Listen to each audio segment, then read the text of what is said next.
Hello everyone, and welcome back to my channel. I'd love it if you could leave a comment letting me know where you're listening from around the world. Also, don't forget to like and subscribe if you're enjoying this video. Story 1.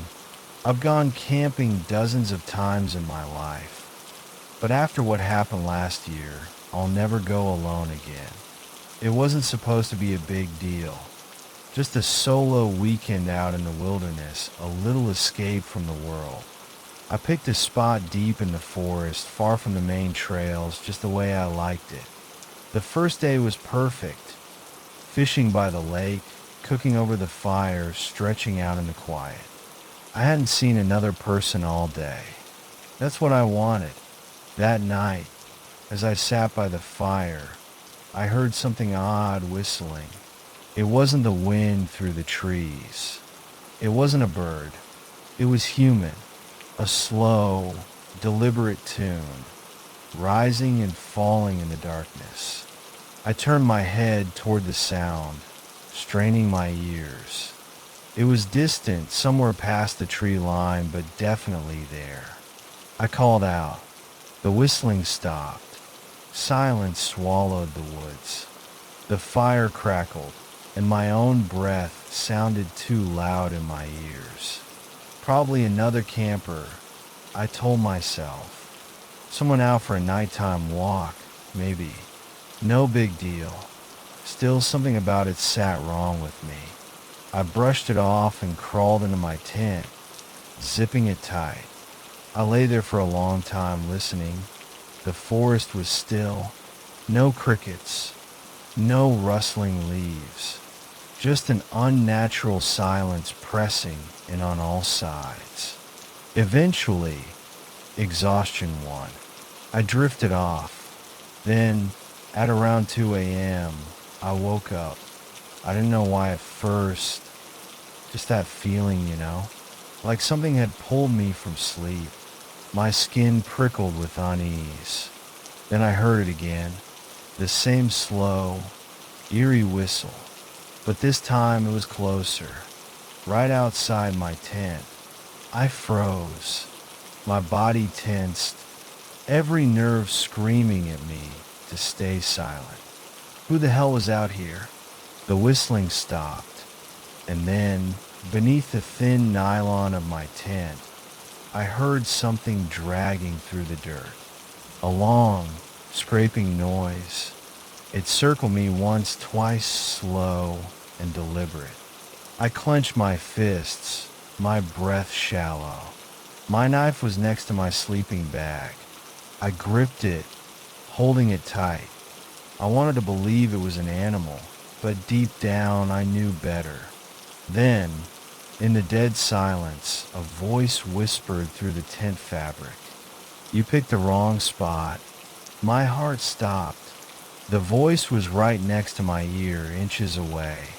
I bolted upright, fumbling for my flashlight, my hands shaking so hard I nearly dropped it. I unzipped the tent in a frenzy, exploding out into the night, flashlight in one hand, knife in the other.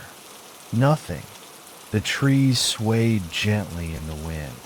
My fire had burned down to embers. The night was still and empty, but as I swept the light around, my beam caught something. Footprints. Bare, human footprints leading away from my tent. I turned slowly, my skin crawling, my gut screaming at me to get out of there. That's when I saw it. At the edge of my campsite, scratched into the dirt with jagged, uneven letters, were the words, "See you next time." A chill ran through me, so deep it felt like my bones had turned to ice. I didn't pack. I didn't hesitate. I grabbed my keys, my backpack, and I ran. I drove through the night, my heart hammering, eyes darting to the rearview mirror every few seconds. When I got home, I locked every door, every window. I barely slept for a week. I don't know who or what I heard that night, But one thing's for damn sure. There won't be a next time. Story 2. It started as the kind of trip we'd done a dozen times before. For guys, a long weekend, and the quiet emptiness of the Appalachian Mountains. No cell service, no work calls, just beer, bad jokes, and the occasional ghost story by the fire. We weren't the superstitious type. If we had been, we never would have camped near Devil's Hollow. We got there Friday afternoon, found a clearing just big enough for 2 tents, and set up. The air was crisp, the smell of pine thick, and by nightfall, we were laughing around a crackling fire. The first night was perfect, but the second night, that's when we saw him. Mike was mid-sentence, telling some dumb story about his ex, when he stopped. Just stopped. His mouth hung open, like he had forgotten what he was saying. His eyes locked on something past the fire, just beyond the tree lean. Mike, I nudged his arm. He didn't blink. Then, in a voice that barely sounded like his, he muttered, "There's someone in the tree." The way he said it, flat and cold, sent a shiver down my spine. We all turned, and there he was, about 15 feet up in an old pine, crouched on a thick, gnarled branch was a man, just sitting there watching us. He wasn't moving. He wasn't even blinking. I felt my stomach twist. He looked normal, at least at first, just a man in dark clothes. But the longer I stared, the more wrong he seemed. His limbs were too long, like someone had stretched him out. His face was pale, almost sickly, and his eyes, God, his eyes were black, bottomless pits that didn't reflect the firelight. No one spoke. No one moved. James, the idiot, broke the silence. "Hey, you okay up there?" The man didn't answer, didn't flinch. Then, without warning, he grinned. It wasn't a normal grin. It was too wide, too unnatural, stretching like his skin was too tight over his skull. And then he waved, slowly, almost playfully. Mike cursed under his breath. That's when James grabbed the flashlight and flicked it on. The second the beam hit him, he was gone. Not like he climbed down, not like he jumped. Gone. The branch was empty.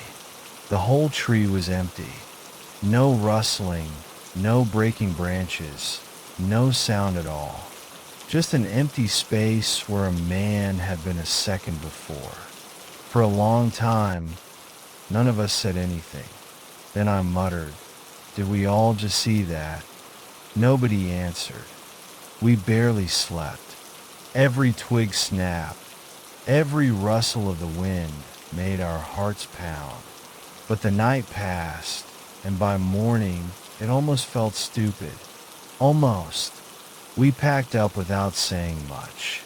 None of us wanted to be the one to suggest leaving early, but no one argued when James said, "Let's just get the hell out of here." On the way back, we stopped at the ranger station just to ask, just to see if anyone else had ever seen whatever the hell we saw. The ranger was an old guy, white beard, sun-wrinkled skin. He listened without interrupting, but as we spoke, his expression changed. When we finished, he let out a slow breath. "You boys were camped near Devil's Hollow, weren't you?" We nodded. He sighed. "People see him there sometimes. No one knows who he is, but if you see him, it means you weren't supposed to be there." I waited for him to laugh, tell us it was some local legend, but he didn't. He just looked at us, serious as death, and said, "You're lucky. Some people who see him don't come back." That was the last time I went camping. Story 3. Camping is supposed to be peaceful, quiet, a place where you can escape the chaos of the world, Sit under the stars and let the night swallow you whole. That's what I thought when Sarah and I decided to take a weekend trip to a national park. One of those untouched places where the trees grow thick and the nearest town is a 2-hour drive. It was perfect. A dream getaway. It turned into a nightmare. We arrived early in the afternoon, the sun painting long golden streaks through the trees. The spot we found was ideal, far off the main trail, nestled between two massive oaks. No other campers in sight, just us, the trees, and a sky so blue it almost hurt to look at. We set up our tent, built a fire, cooked some food. It was perfect until the sun went down. Then the silence came. I didn't notice it at first. You never do, not really. The world just sort of hushes itself. And at first it feels peaceful. But after a while, you start to realize silence like that isn't natural. There should have been crickets, an owl, something, but there was nothing. I remember glancing at Sarah.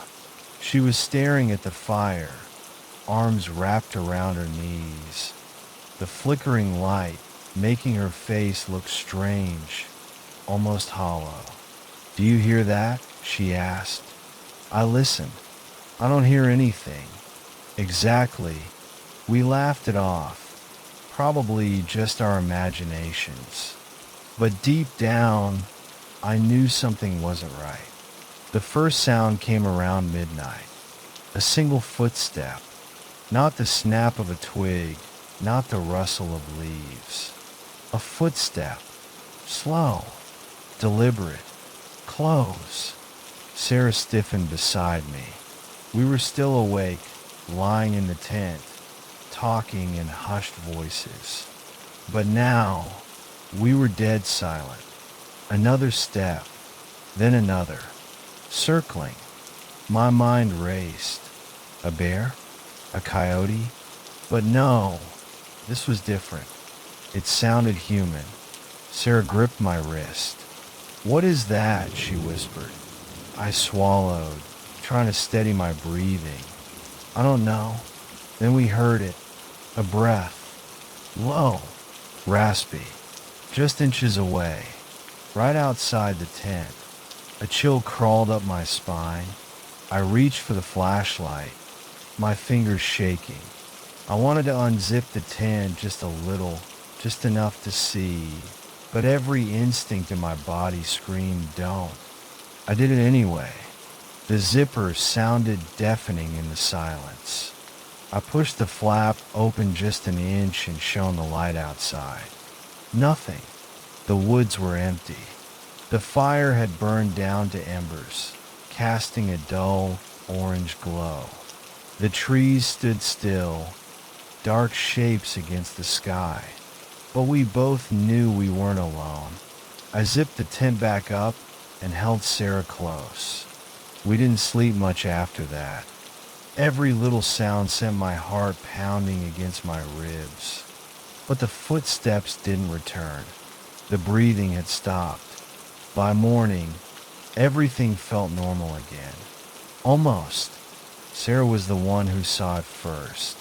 She had stepped out of the tent, stretching, when she suddenly froze. I followed her gaze.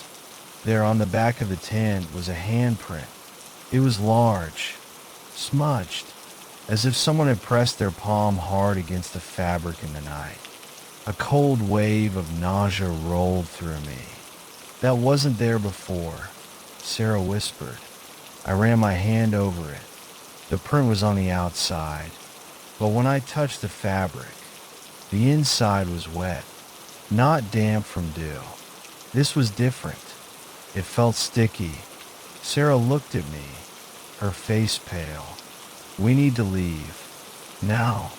We packed up in record time, stuffing our gear into our bags without bothering to fold anything. The whole time, I kept looking over my shoulder, expecting to see something, someone watching us from the trees. But there was nothing. The woods were silent. As we hiked back to the car, the feeling of being watched never left. When we finally reached the lot and threw our gear into the trunk, I turned to take one last look at the tree line. The sun had fully risen by then, casting long shadows. The forest looked peaceful again, but then I saw it, a shape, far back in the trees, standing, watching, not moving, just watching. I didn't say anything to Sarah. I didn't want her to look. I just got in the car, locked the doors, and drove. We never spoke about it again, and we sure as hell never went back.